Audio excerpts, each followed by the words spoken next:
The day is April the 9th, 2009.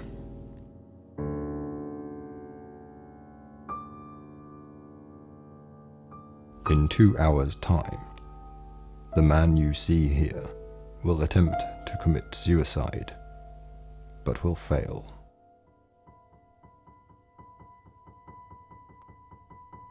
The weapon he used, a 19th century dueling pistol, will misfire because of damp gunpowder, leaving him with superficial burns on his right temple.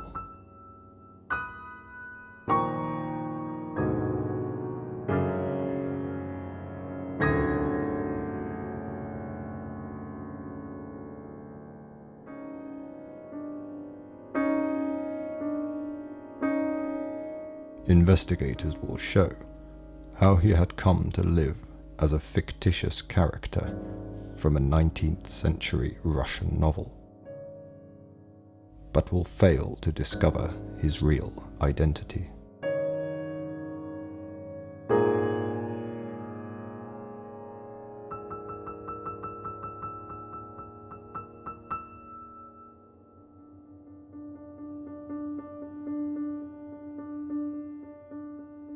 It will come to light that he was driven to a state of insanity during the production of his award-winning motion picture, Goliadkin. And he will reside until the present moment in a psychiatric hospital, maintaining the delusion that he is free.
Who is Arkhip Ippolitov? It doesn't matter who I am, it makes no difference. It doesn't make any difference who you are either, does it? Do you know who you are? Do you think any of those people out here know who they are, or even care? We can see for ourselves how slippery Ippolitov becomes when asked about his identity. And even in the sessions recorded with his psychotherapist, he seems to be fighting against that question.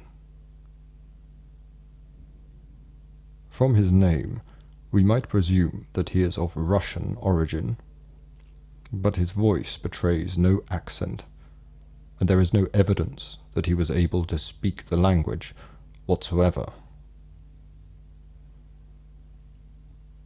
According to an interview published in a popular magazine, Ippolitov claimed to have come to England on foot from the city of Tambov in the Russian heartlands.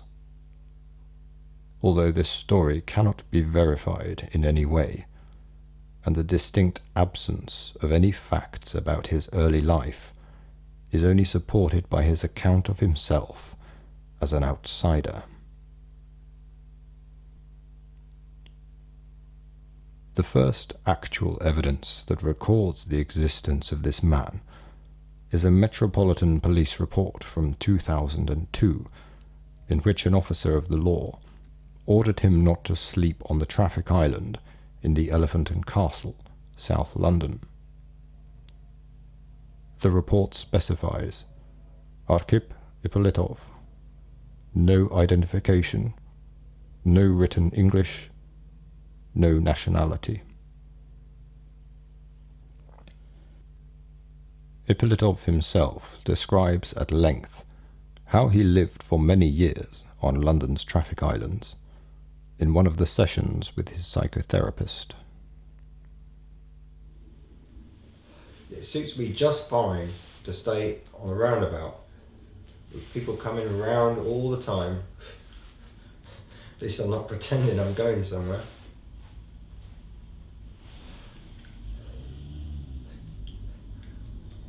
But people think I'm deluded.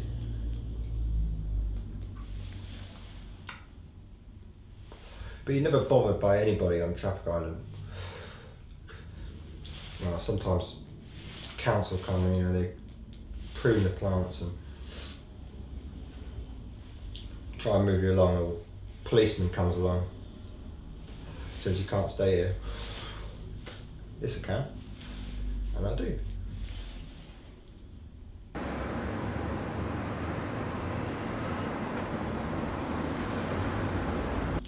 And there are all these little places around, these little roundabouts that are just deserted, desert islands, with all this hustle and bustle, going to places, coming from places, going no place. Whole city going no place. It's a great delusion that people are moving, things are moving along. And the island itself, it's just there to direct traffic around it. It's a site of resistance. And that's like me. I want to be a site of resistance.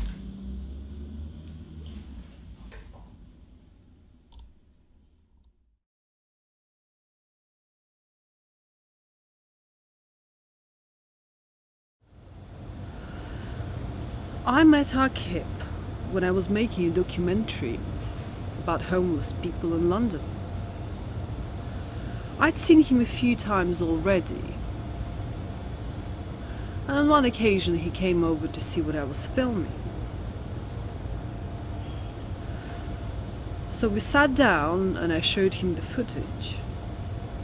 He became fixated, like a child, seeing himself on a little camera screen. He didn't seem like any other homeless people. He was presentable, well-spoken and clean. So I've started taking him out, mainly to the cinema. He loved the cinema. And then I asked whether he wanted to move into my flat. So he did. But then he would only sleep in the garden. And after a while he started disappearing for a few days at a time. So I started following him with my camera to see where he was going.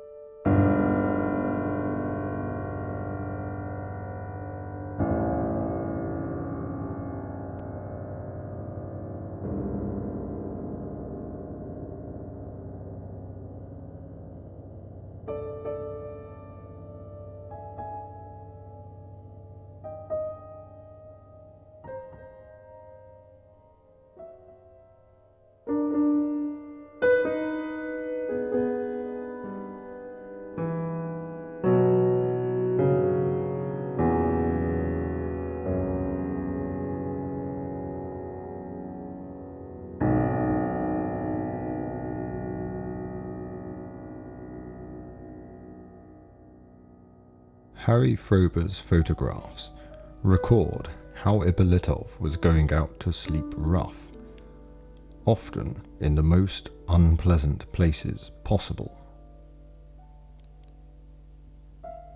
If at first he was sleeping on roundabouts in order to have a private island, now he was sleeping in places where he would consciously be in the way of people, as though wanting to draw negative attention to himself.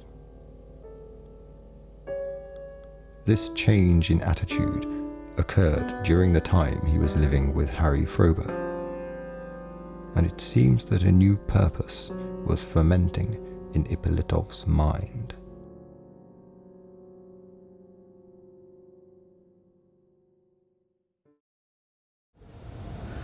Arkhip came home after almost a week disappearance. I've decided that was time to talk about it. So we sat down and I said something like, "Please tell me where you go at night. I'm worried about you." And he said, "I've been in your photographs." I don't know, I was confused. And I said, "Arkhip, tell me exactly, who are you? Who are you, really?" And he said, in a very calm voice, "I am exactly who I choose to make myself." And then he threw a cup of hot tea in my face.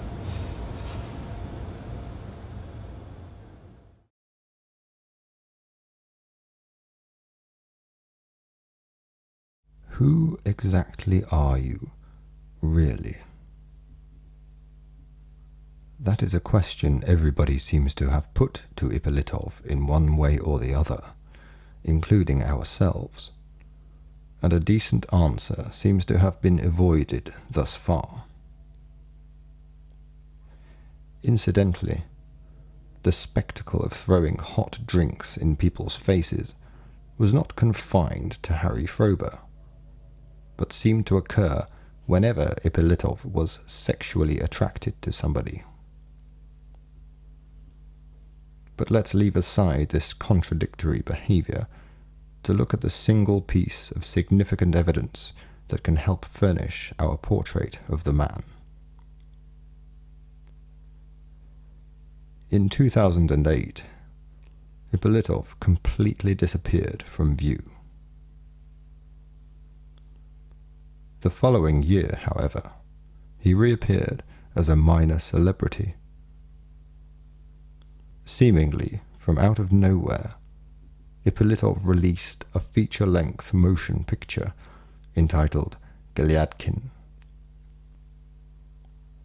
Shrouded in mystery, the film appeared to have been made in secret by Ippolitov alone.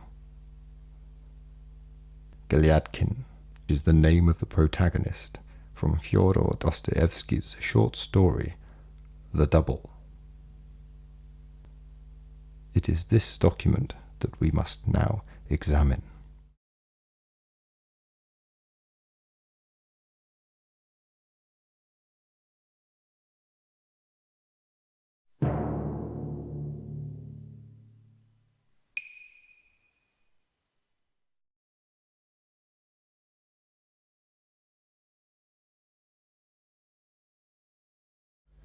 My fame has reached its highest point.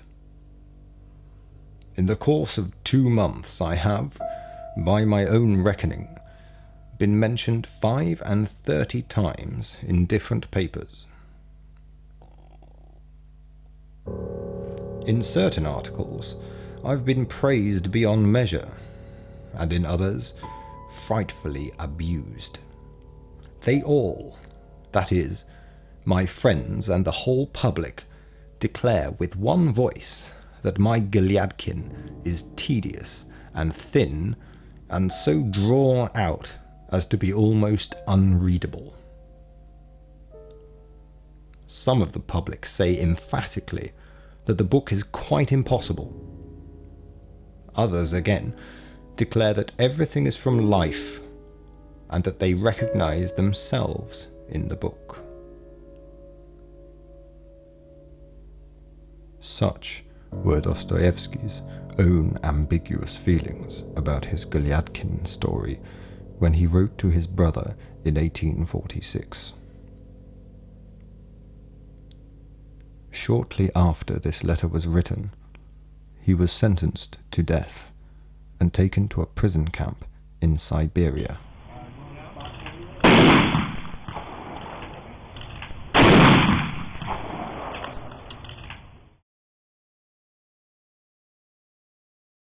But the execution was a hoax and was cancelled at the very last minute.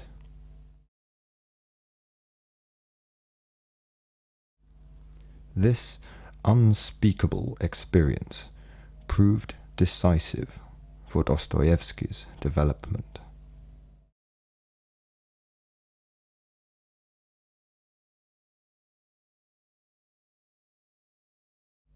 Whether this information is relevant to our study of Ippolitov, however, is not clear. But neither is it clear how Ippolitov was introduced to the book, or how he managed to read it, given his self-styled illiterate image. But it seems to have been around the time that he absconded from Harry Frober's house and took her video camera with him.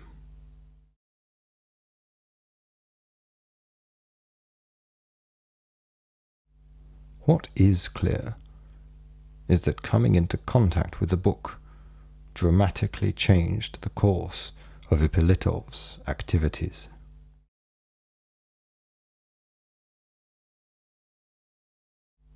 Using the alias Yakov Petrovich Goliadkin, Ippolitov took a shabby apartment in Deptford and began a double life.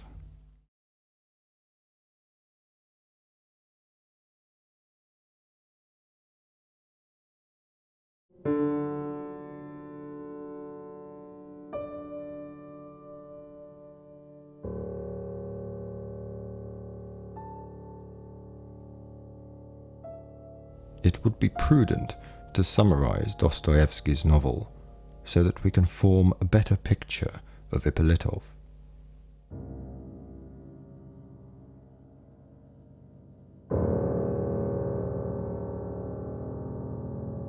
The Double is the story of Yakov Petrovich Goliadkin, who is a petty clerk in the civil service.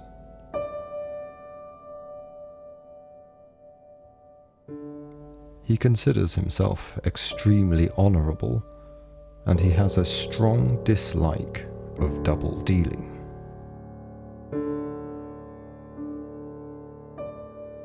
He makes a considered effort to convince his doctor that he is of sound mind, but succeeds only in making a bizarre spectacle of himself.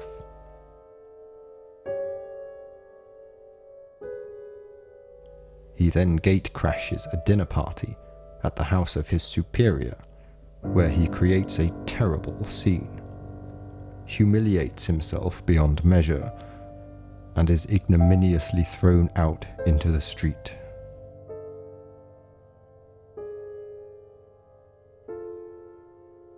After a delirium, he becomes aware that a person much like himself is following him home.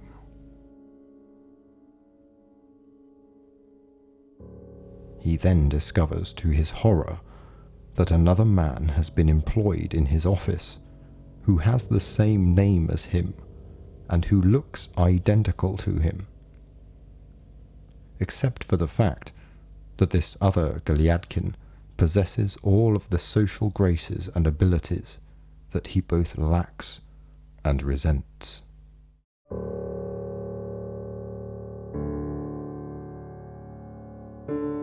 A series of hysterical episodes ensue as Goliadkin spirals into madness, and the story culminates when Goliadkin is confronted by his doctor and taken away.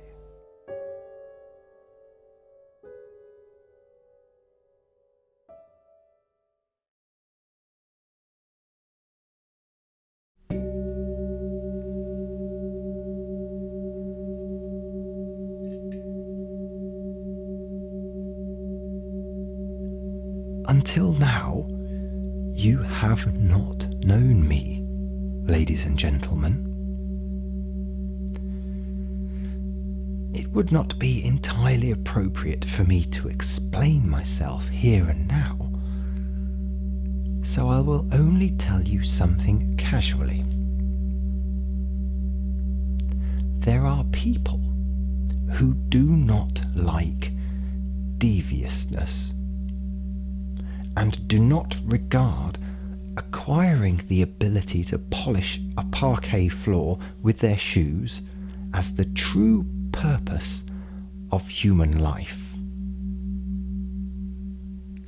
There are people too, ladies and gentlemen, who will not say they are happy and living life to the full just because their trousers are a good fit. Finally, there are people who don't care to caper about and fidget aimlessly and flirt and make advances. But I will say more. You are here face to face with me. These are my rules, ladies and gentlemen. If things go badly, I stand firm. If all goes well, I hold my ground. And in any case, this evening I have been invited to dinner.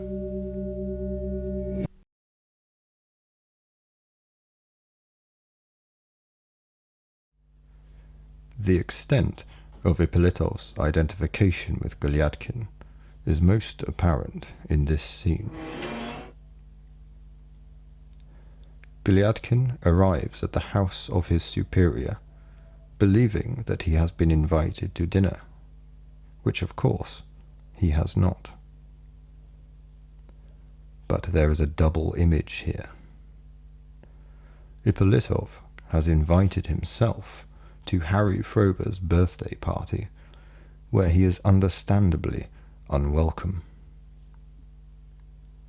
Her brother tells him, in very colourful language, to go away, and, true to the novel, he then decides to climb over the wall in the rear garden and break into the house via the back door.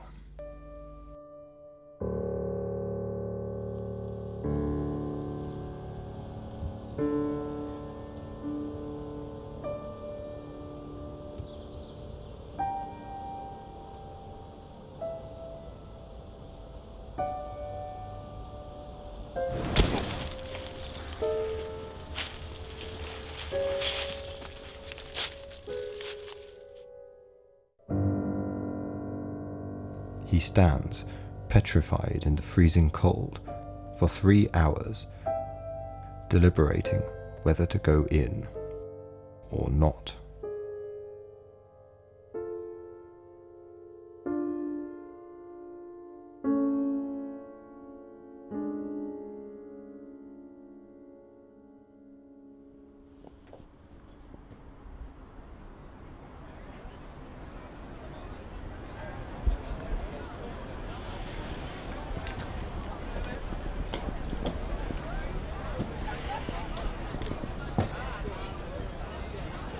What if I were to just go in?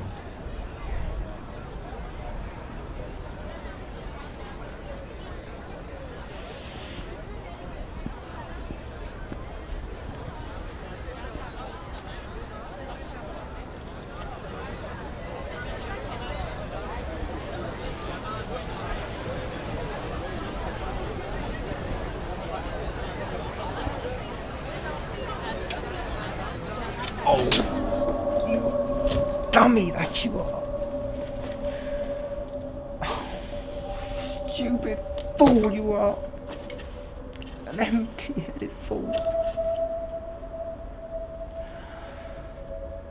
Oh, you Goliadkin. Oh, what a name.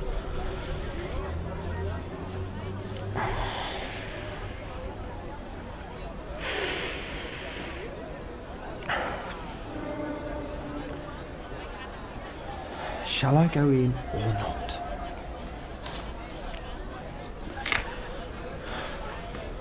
Well, shall I or shan't I?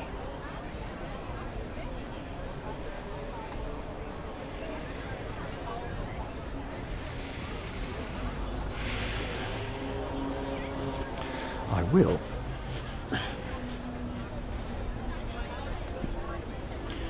I will. Why shouldn't I? Anybody can get in there.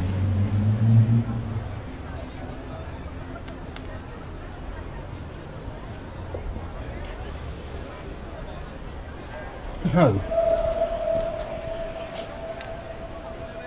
If somebody sees me.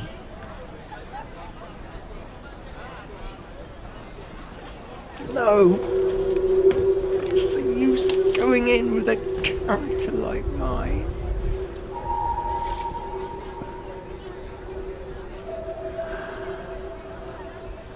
Oh, what a mean-spirited creature.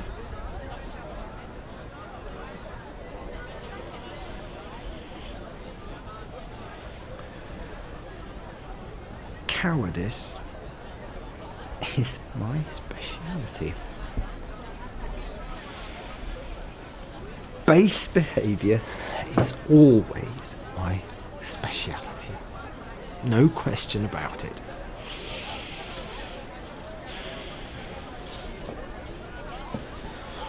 Well, go on, standing here like a dummy, that's all.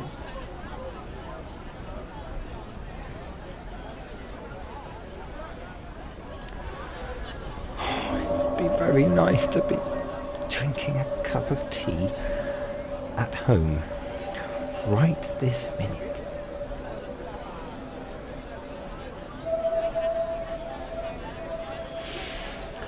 Oh, it'd be very nice to be drinking a quiet cup of tea. Hadn't I better go home?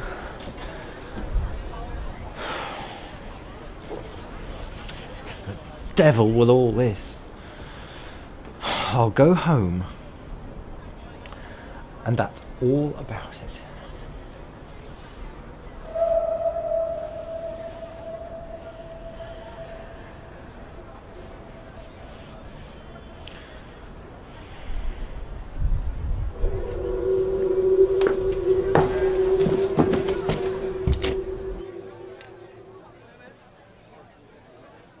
We, the spectator, are now left at the back door of the house, trying to imagine what kind of painfully embarrassing scene is unfolding, not only between Goliadkin and his superior, but also Ippolitov and Harry Frober. Critics concur that this closer-than-life fiction element of the film is the key to its success, inasmuch as the boundary between artifice and document becomes hazy.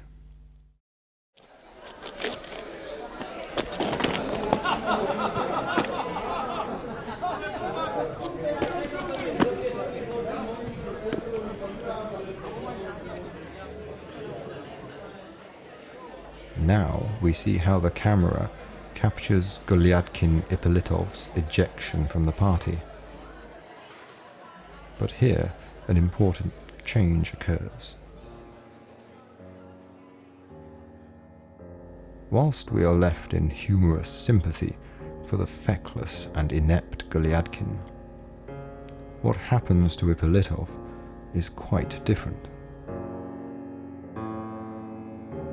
The camera meticulously explores his body as the site where a new type of pleasure is being recorded. The pleasure of Ippolitov's personal degradation. Goliadkin's pain is becoming Ippolitov's ecstasy. A schism has occurred.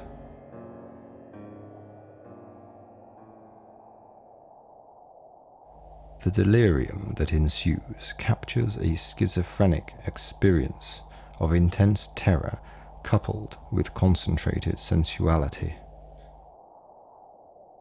The scene is set for the appearance of the double.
When Goliadkin appeared on the independent cinema circuit, it proved to be something of a surprise to Ippolitov.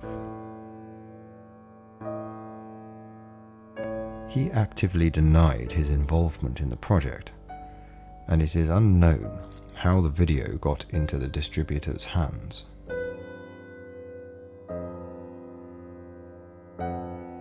What might have been a dream to any other budding filmmaker became a nightmare for Ippolitov.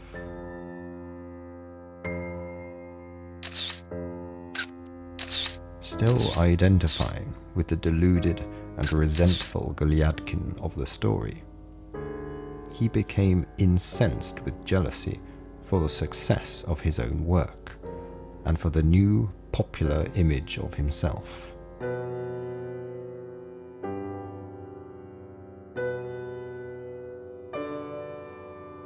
Ippolitov, feeling alienated from his own life, began to consider a radical solution to this problem.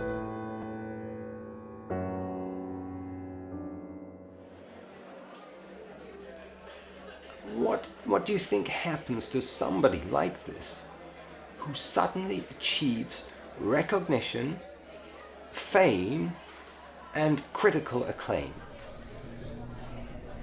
He feels something terrible has happened, and he tries to distance himself from the film. You know, he published an article in Sight and Sound magazine where he denounced the film and said it was just a joke to show how stupid people were for liking it and missing the irony and the ultimate heroism of Goliadkin. But nothing he could do changes popular opinion. It failed, and it makes him enraged. The film has become like Goliadkin's double in the book. It has all of the social graces he lacks. It wins friends and admirers in every quarter. It has its own life apart from him. The film itself became his doppelganger. That's how we're going to get along together, okay? Because look, we're the same. You see? We're exactly the same. If you're going to extinguish one of us, it's got to be both together.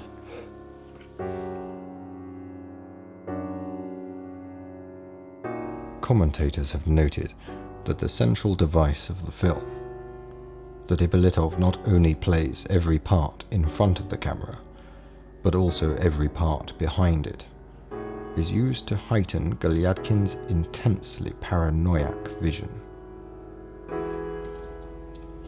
Like a house on fire. Like a house on fire. Poof! This may, however, be the product of Ippolitov's isolated working methods and estrangement from social intercourse. What we see is a world in which nobody exists but Goliadkin, and in which Goliadkin finds it impossible to exist.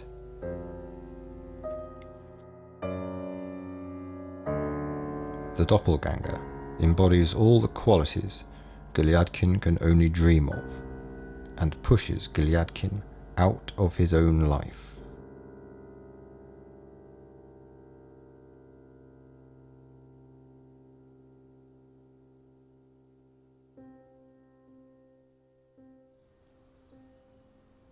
The scene where Goliadkin challenges his doppelganger to a duel is not actually taken from the novel, but we may choose to see it as prophetic.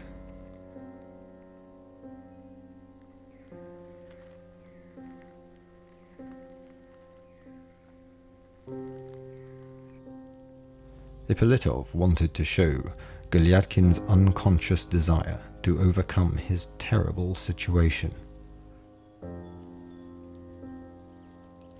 But his impotence becomes immediately apparent, not only when we see Goliadkin in this embarrassing fantasy wearing his pyjamas.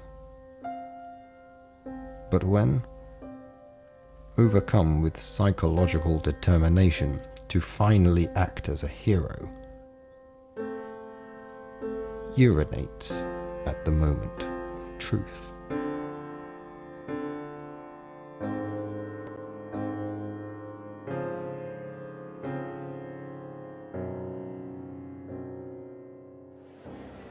So what does Ippolitov do to extinguish this nightmare that he's experiencing? Well, everybody thinks that he tried to kill himself. But, you know, that dueling pistol he tried to do it with would never have fired, even if it hadn't been raining at the time. What he did was to try and provide an epilogue. I think we're all aware by now that he disliked the ending of his film.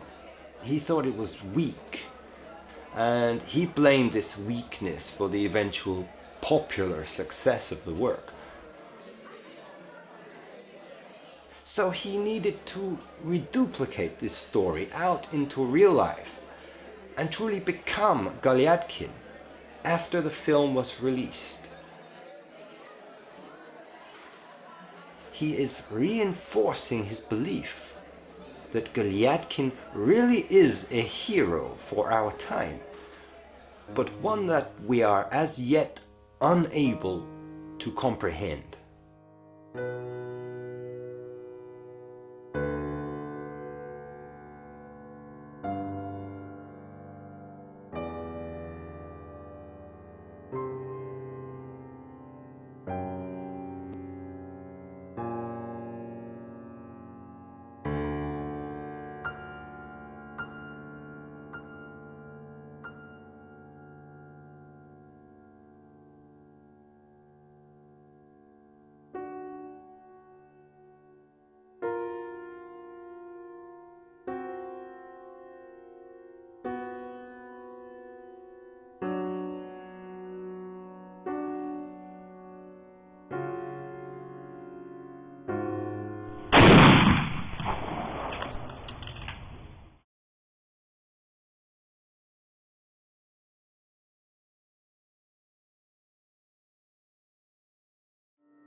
On the morning of April the 9th, 2009, after meeting with his psychotherapist, Ippolitov went back to the traffic island at the Elephant and Castle and shot himself.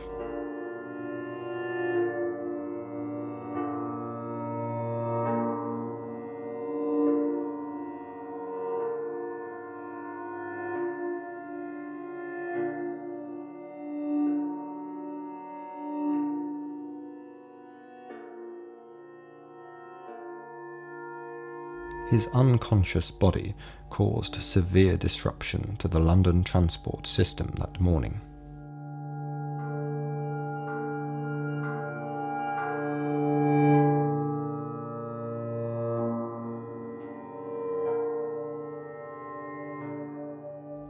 Despite suffering only a concussion from the misfiring gun, Ippolitov was admitted to the psychiatric ward at a local hospital on the basis that he posed a danger to himself, and it was later revealed that he was experiencing some form of multiple personality disorder.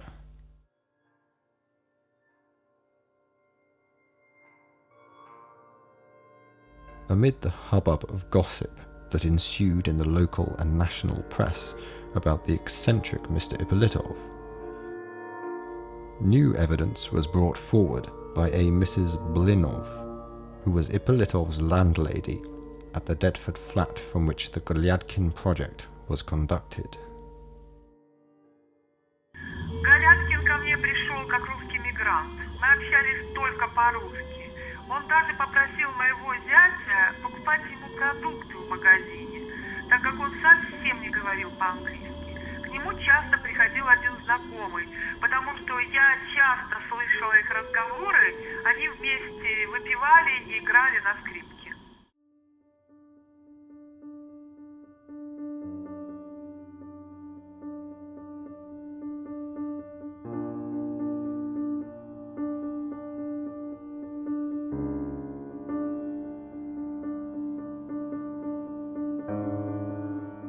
Rather than make things more comprehensible, however, the new evidence only served to contradict our already incredulous picture of the man.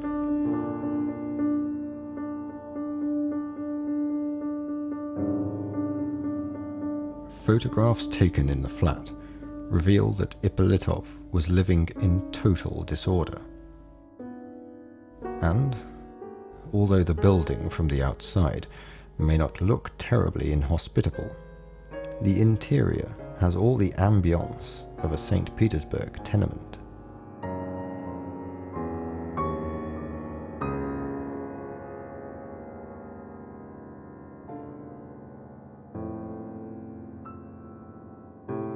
Out of the seeming disarray, however, came to light an enormous number of journals written by Ippolitov, the illiterate outsider.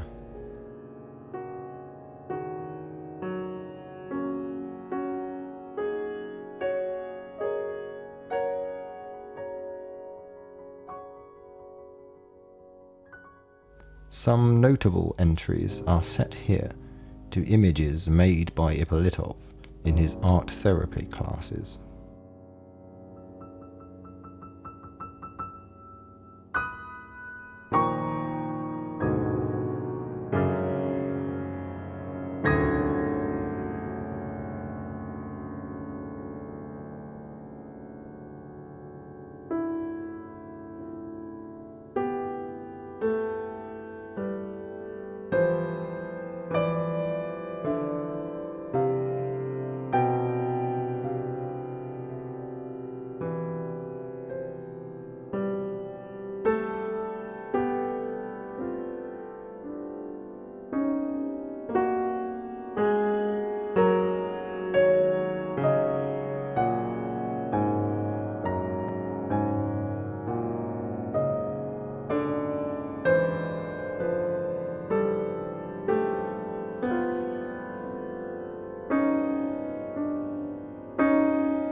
It seems likely that Ippolitov, if that really is his name, wanted us to find contradictory evidence as to his identity, such as his journals. A man who goes to such extreme lengths to control his public persona, who in fact seems to desire to generate such a complex mythology about his life as he does, must at least be credited with no shortage of foresight.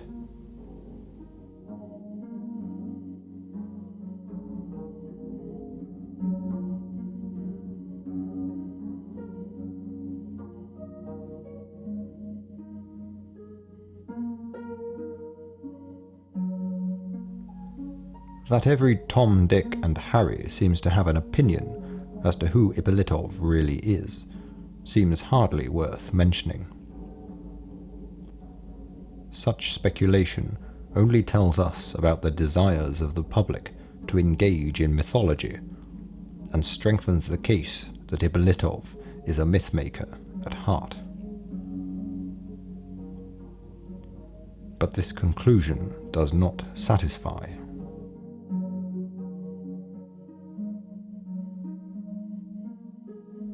Why don't we ask the very obvious question that so far nobody has thought to ask?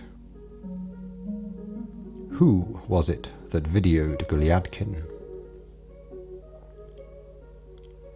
It is impossible that Ippolitov operated the camera himself, given that most of the shots are handheld, and it is surprising that nobody sought to be credited after the film achieved international acclaim.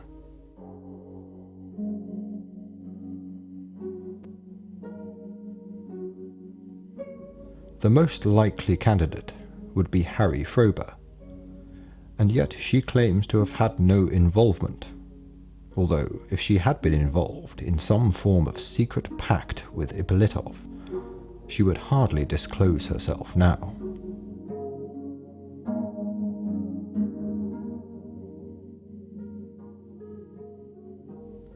But careful analysis of the video footage by Professor Dick Dyer at the Institute of Film and Video Studies in Copenhagen brought to light perhaps the most crucial evidence. Through a process of still frame analysis and magnification, Professor Dyer examined the imagery in which Goliadkin is presented as a reflection. Two of these scenes reveal the identity of the camera operator.